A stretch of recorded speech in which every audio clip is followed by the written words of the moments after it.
प्रणाम प्यारे मित्रों। आइए एक और अद्भुत कथा सुनते हैं। बहुत पहले समय की बात है।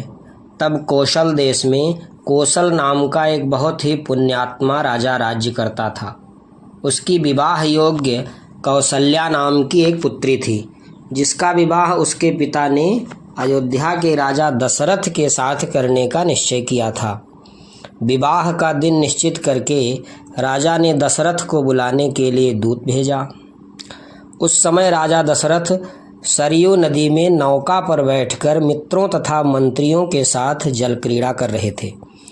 लगभग उसी समय लंकापति रावण ब्रह्मलोक में ब्रह्मा जी के सामने आदरपूर्वक खड़ा उनसे पूछ रहा था, हे ब्रह्मदेव, मेरा मरण किसके हाथों से होगा? आप यह स्पष्ट रूप से कहिए। रावण की बात सुनकर ब्रह्मा जी ने कहा, दशरथ की पत्नी कौशल्या से साक्षात भगवान विष्णु अवतार लेकर उत्पन्न होंगे। उनके यहाँ 3 अन्य पुत्र भी पैदा होंगे, जिनमें से राम तुम्हारे लिए काल रूप होंगे। वही तुम्हारा विनाश करेंगे। कौशल राज ने ब्राह्मणों से पूछकर राजा दशरथ के लग्न का आज से 5वां दिन निश्चित किया है। ब्रह्मा जी का यह वचन सुनकर रावण बहुत से राक्षसों की सेना लेकर शीघ्र ही अयोध्या नगरी को चल देता है। वहां पहुंचकर उसने घोर युद्ध किया तथा नौका पर बैठे राजा दशरथ को पराजित किया। पाद प्रहार से उनकी नौका को तहस नहस कर दिया तथा सरयू के जल में डुबा दिया।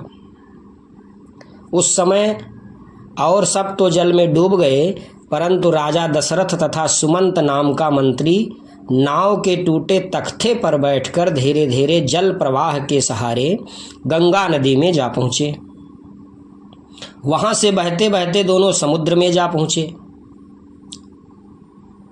उधर रावण अयोध्या से चलकर कौशल नगरी में जा पहुँचा। वहां भयानक युद्ध करके उसने राजा कौशल को भी जीत लिया। तत्पश्चात कौशल्या का हरण करके आनंद पूर्वक आकाश मार्ग से लंका की ओर चल दिया।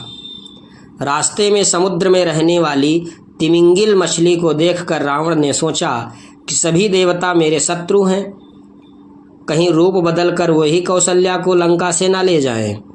अतः कौशल्या को इस तिमिंगिल मछली को ही क्यों ना सौंप दूं।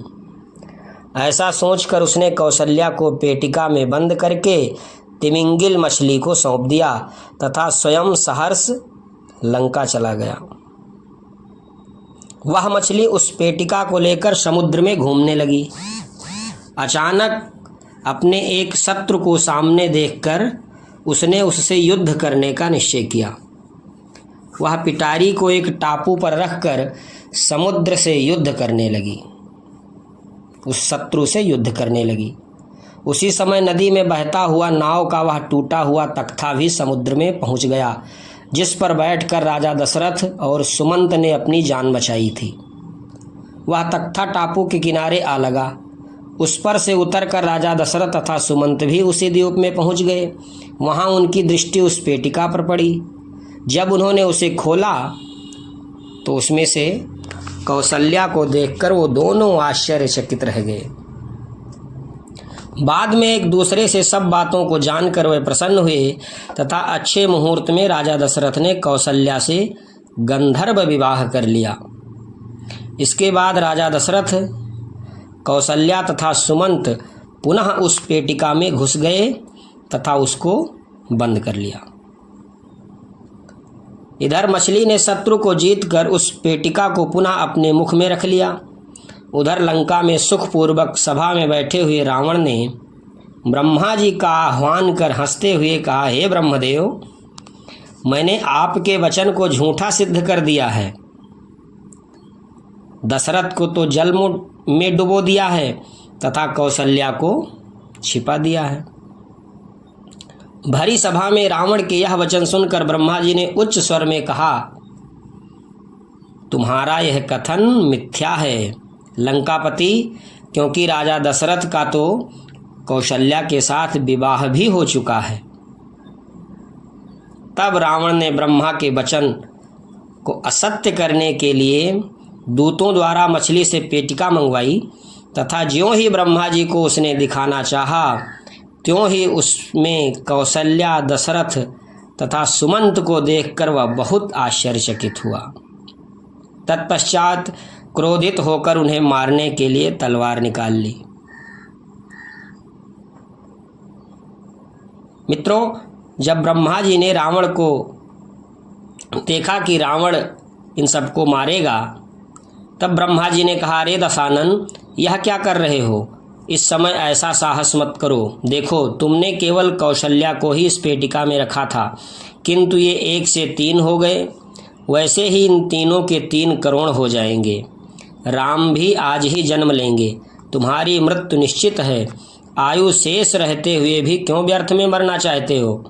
इसलिए तुम ऐसा साहस मत करो। जो होनी होगी वह तो होकर रहेगी।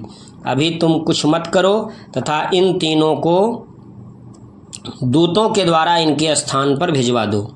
मेरी बात कभी मिथ्या नहीं हो सकती। इस बात को निश्चित समझो। कर्म की गति बहुत गहन होती है। कर्म के अनुसार जो होने वाला है वह होकर ही रहता है। इस घटना को घटित होकर देखते हुए रावण कुछ डर सा गया तथा ब्रह्मा जी की बात को सच मान करके उसने वह पेटिका अपने दूतों द्वारा शीघ्र अयोध्या भिजवा दी। राजा दशरथ को सकुशल लौटते देखकर अयोध्या वासियों तथा कौशल नरेश को बड़ी प्रसन्नता हुई तथा आश्चर्य भी। बाद में कौशलाधिपति ने विशाल विवाह समारोह आयोजित करके अपना संपूर्ण राज्य राजा दशरथ को दहेज में दे दिया। बोलो सच्चिदानंद भगवान की जय।